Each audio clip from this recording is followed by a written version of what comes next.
Welcome to Brain Vision. Okay, so basically we find the spring constant. We're treating this like a spring. So F equals Kx, where x is the amount that it stretches, and K is the spring constant. So then K equals F over x.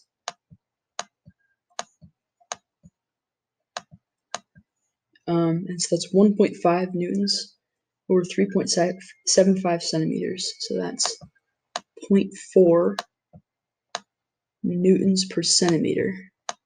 Now, we normally use newtons per meter, but we were given the stats in centimeters, so that's fine, as long as we're consistent.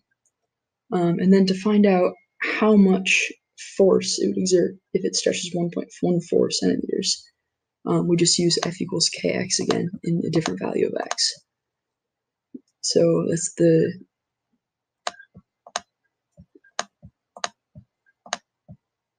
so now we just, instead of using 3.75 centimeters, we're now using 0.4 newtons per centimeter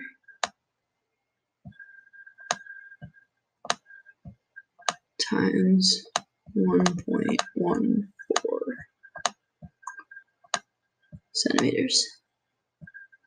Cool. And multiplying that is us 0.456 newtons.